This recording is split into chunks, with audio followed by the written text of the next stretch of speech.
You really should give up the profession entirely, as a matter of principle. For 3 decades, Richard Boone kept quiet about the role that destroyed him. It made him a star, but behind the scenes, he was drowning. Now, the dark truth emerges. The alcoholism that nearly killed him, the dream project NBC sabotaged, and why he fled to Hawaii to escape it all. This is the untold story of how television's greatest gunslinger lost everything while fighting for his art. Richard Boone was born on June 18, 1917, in Los Angeles, California.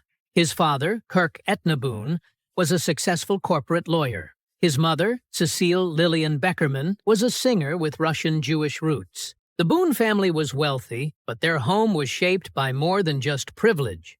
Boone's father came from a long line of Americans, tracing back to Squire Boone, the younger brother of legendary frontiersman Daniel Boone. His mother's background brought a different cultural influence, creating a household where history and art blended. As a child, Boone was caught between 2 worlds. His father's side represented discipline and tradition, while his mother's love for music and creativity gave him an early appreciation for the arts. Growing up in Los Angeles meant being surrounded by a city on the rise, full of opportunity. But at this stage, Boone had no plans to become an actor. He focused on school, excelling in both academics and sports. When he was 11, his family moved to Glendale, where he attended Hoover High School. He became a strong football player, playing as an offensive guard under Coach Vic Cameron. The sport required toughness and strategy, traits Boone carried with him for the rest of his life. But football wasn't the only thing that interested him. He had a deep appreciation for literature and storytelling, though he didn't yet know how important that would become.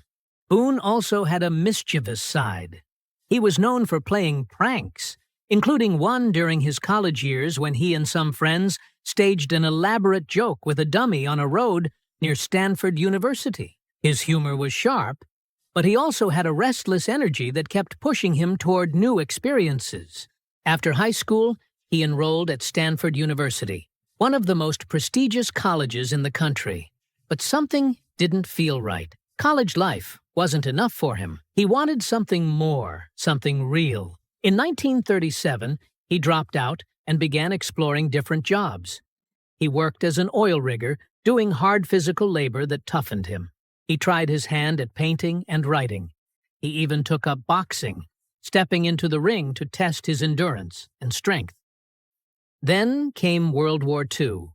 In 1941, Boone joined the U.S. Navy. He served as an aviation ordnance man and a tail gunner on TBM Avenger torpedo bombers. His job was dangerous, requiring him to fire at enemy aircraft from the back of the plane while flying through combat zones.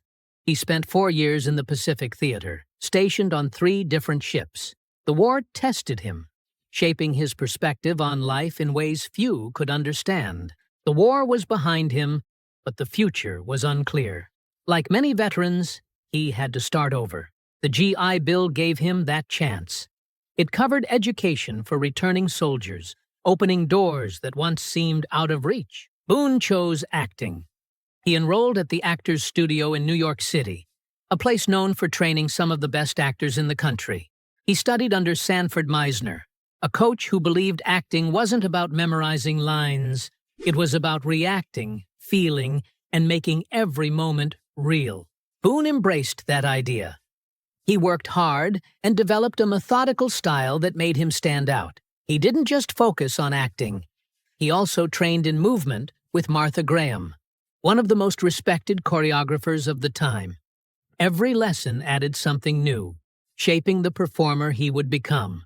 Without the GI Bill, none of this would have been possible. It didn't just pay for his training.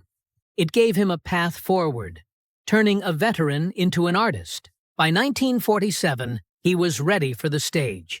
His Broadway debut came in Medea, a revival of a Greek tragedy. The production was a major event, directed by John Gielgud and starring Judith Anderson, one of the greatest stage actresses of the time. The play opened at the National Theatre before moving to the Royal Theatre. It ran for 214 performances, a long and successful run. Boone played a soldier. It wasn't a leading role, but it put him in the middle of a powerful production. Anderson's performance was intense. She even won a Tony Award for it. Sharing the stage with actors of that caliber was an incredible learning experience. For Boone, it was proof that his hard work was paying off. His next big step came in 1948 with Macbeth. This role proved he could handle Shakespeare, one of the biggest challenges for any actor. Then, in 1950, he appeared in The Man, a Broadway drama directed by Martin Ritt. The play explored morality and human conflict, themes Boone would often revisit in his later work. It ran for 92 performances and gave him another chance to work with respected artists. Richard Boone's Hollywood journey began in 1950, when he signed a 7-year contract with 20th Century Fox. Moving from Broadway to the big screen was a major step, but Boone had the presence and intensity that made him stand out.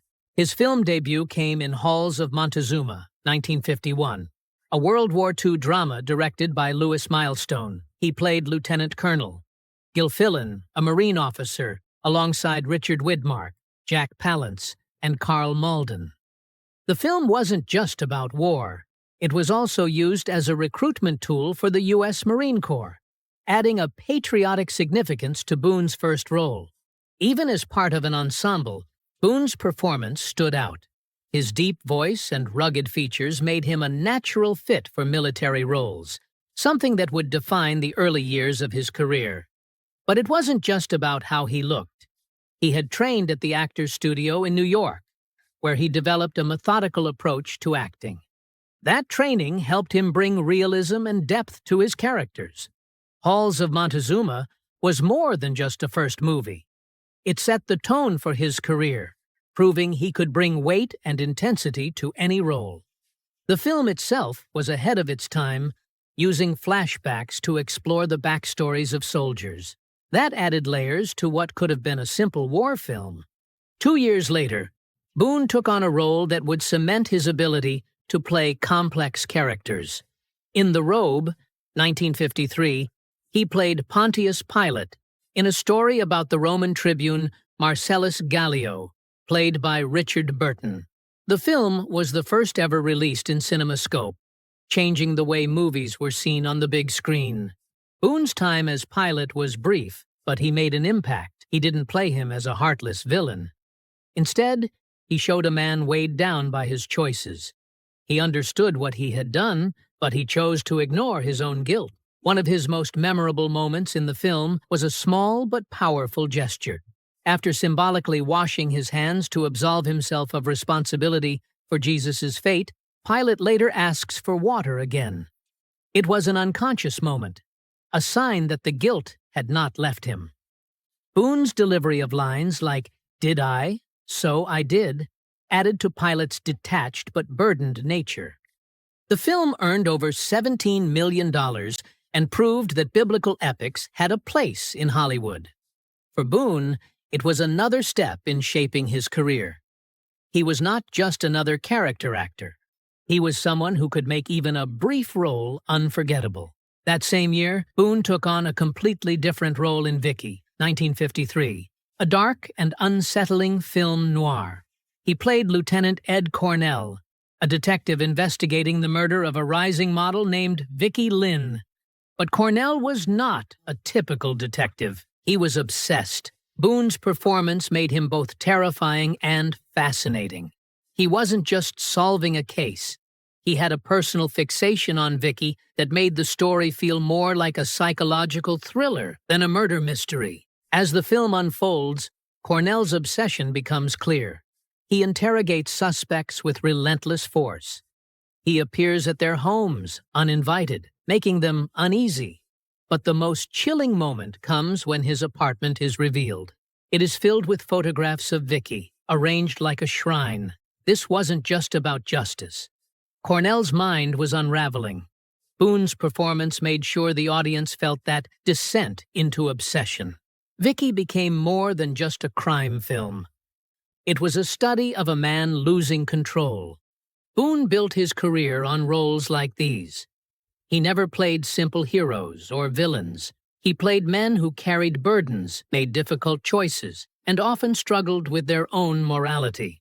His deep voice and brooding presence made him stand out, but it was his ability to bring complexity to every character that made him unforgettable.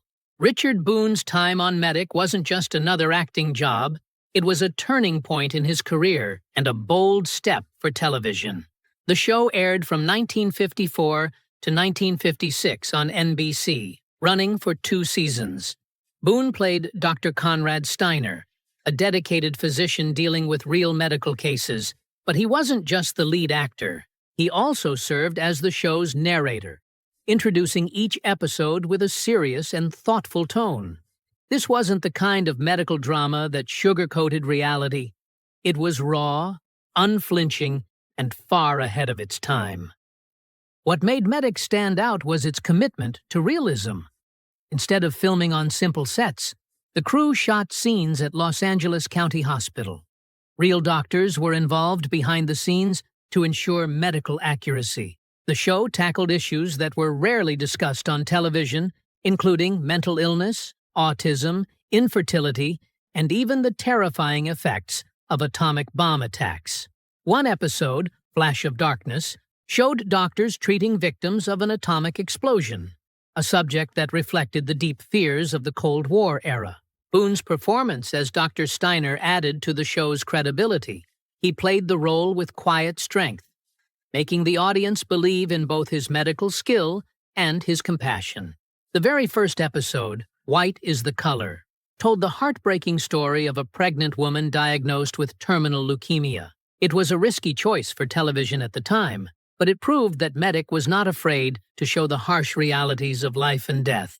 Even though Medic earned critical acclaim, it struggled to compete with the massively popular I Love Lucy, which aired in the same time slot. The show never reached a huge audience, but its influence on future medical dramas was undeniable. Decades later, shows like ER and Grey's Anatomy would follow the same path that Medic had paved, bringing realistic medical storytelling to a mainstream audience. Boone's work on the show helped prove that television could be serious, intelligent, and thought-provoking. But Boone had a complicated relationship with television.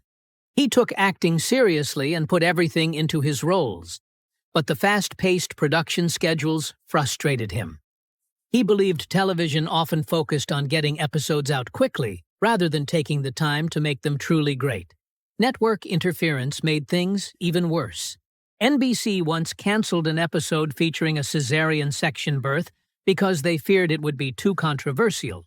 Boone was passionate about bringing realism to the screen, but he was constantly running into television's limits. Still, he stayed committed to Medic. He worked closely with creator James Moser to maintain the show's high standards.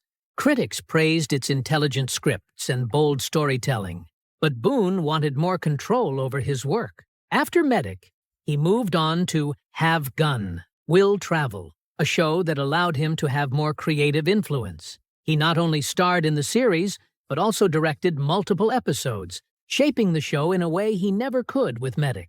His role as Dr. Steiner had already proven that he could bring depth and complexity to a character. That same ability helped him turn Paladin, the cultured but deadly gunslinger in Have Gun, Will Travel, into one of the most memorable figures in television history. Paladin wasn't a typical Western hero. He was intelligent, strategic, and driven by a strong moral code. Boone brought all of these qualities to life, making the character both intriguing and unpredictable. Richard Boone changed the way people saw Western heroes on television. His role as Paladin in Have Gun, Will Travel was unlike anything that had come before. Paladin wasn't just a tough gunslinger. He was a man of culture who lived in luxury at San Francisco's Hotel Carlton. He dressed in tailored suits, quoted poetry, and enjoyed fine wine. But when a job called for it, he became a different man. He put on his black outfit, strapped on his holster, and rode out into the wilderness to take on criminals, corrupt officials, and anyone else who stood in the way of justice. Paladin worked as a hired gun, but money was never his true motivation. He charged wealthy clients $1,000 per job, yet he often took on cases for free when he believed in the cause. His calling card, a simple black card with a white knight chess piece and the words, "Have gun, will travel," symbolized his way of thinking. He was strategic, calculating, and always in control. He wasn't just another cowboy who solved problems with a gun. He used his mind first and resorted to violence only when necessary. This made the show stand out from other westerns of the time. Most cowboy heroes were men of action, quick to draw their guns and settle things with a fight. Paladin was different. He preferred words over bullets, reason over brute force. When he did fight, it was only after he had exhausted every other option. This approach gave the show a sense of intelligence and depth that many westerns lacked. The series became one of the most successful shows of its time. It ran for 6 years, airing 225 episodes, and stayed in the top 5 of the Nielsen ratings for most of its run. Unlike many TV shows, it was even adapted into a radio series after its success on television. Critics praised its strong writing and moral complexity, and audiences responded to its unique take on the Western genre. Paladin's name came from the legendary knights who served Charlemagne, and Boone leaned into that idea. He made sure Paladin wasn't just a skilled gunfighter, but a man guided by a personal code of honor. Over time, he shaped the character himself. He softened Paladin's obsession with money, added humor, and deepened his sense of justice. Paladin became more than just a Western hero. He became a symbol of intelligence, morality, and strength. Boone didn't just act in the series. He helped shape it behind the scenes. He directed 28 episodes, stepping in when the main director, Andrew McLaglen, couldn't handle the full workload. At first, it was just a necessity, but he soon developed a passion for directing. He focused on character development, making sure the emotional weight of the story was just as important as the action. His work behind the camera helped give the show its depth. He collaborated closely with writers, including Gene Roddenberry, who later created Star Trek. Together, they made sure Have Gun, Will Travel wasn't just another shoot-'em-up Western. It was a show that asked big questions about justice, morality, and power. But while audiences loved Paladin, Boone began to feel trapped. He was a trained Broadway and method actor, used to playing different roles, but now he was playing the same character over and over again. He once said that returning to the role each season felt like drawing water from a well that kept getting deeper. Another time, he compared it to watching a boxer who was still fighting but had lost his edge. Boone respected the show, but he needed something new. Even though he was restless, he never let it affect his work. He gave every performance his best effort, and fans never saw his frustration. But when Have Gun, Will Travel ended in 1963, he was ready to move on. His next project, The Richard Boone Show, was an anthology series where he played a different role every week. It gave him the creative freedom he had been missing. To stay engaged during Have Gun, Will Travel, Boone explored other creative outlets. He directed several episodes, working alongside respected filmmakers like Andrew V. McLaglen. He said directing required subtlety in imagination, and it kept him interested when acting as Paladin started to feel repetitive. He also returned to theater. In 1959, he starred as Abraham Lincoln in The Rivalry, a play about the famous Lincoln-Douglas debates. It had been years since he performed on stage, and he admitted he was nervous. But the play ran for 81 performances and helped him reconnect with the excitement of live acting. Richard Boone never hesitated to speak his mind. In a 1960 interview, he called most television a waste of time. He believed the industry cared more about profits than good storytelling. Every season, producers kept recycling old ideas instead of creating something fresh. Boone saw television as stuck in a cycle, repeating itself while quality slowly disappeared. He wasn't just complaining. He fought to make Have Gun, Will Travel different from other westerns. He pushed for deeper characters and better scripts, refusing to let the show become just another formulaic production. But no matter how much effort he put in, he saw the same problem everywhere. Many people in the industry were happy to produce forgettable content as long as it made money. Boone saw trouble ahead. He warned that if television kept following this pattern, audiences would start losing interest. He pointed out that something similar had already happened to Hollywood in the late 1950s when moviegoers began turning away from predictable films. He turned out to be right. By the 1970s, television faced growing competition from new forms of entertainment. His issues with Hollywood went even deeper. He believed the system treated actors as nothing more than products. Studio executives didn't care about talent or artistic integrity. They only cared about what would sell. Even with his fame and success, Boone often felt like he was just another name on a contract.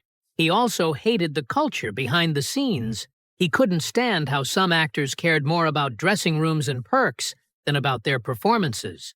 He believed the real competition should be about finding great roles, not securing bigger trailers. That belief shaped The Richard Boone Show, where he gave actors the freedom to play a variety of characters instead of being trapped in the same roles. Richard Boone had spent years playing Paladin on Have Gun, Will Travel, and while the role made him a star, it also trapped him. He wanted something new, something different.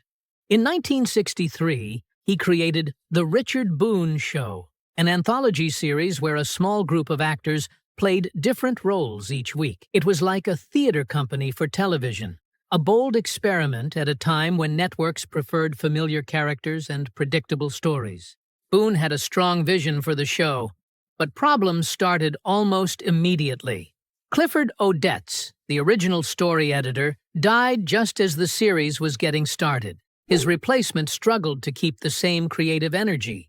NBC executives weren't happy either. They wanted more action, more excitement, something that would pull in big audiences.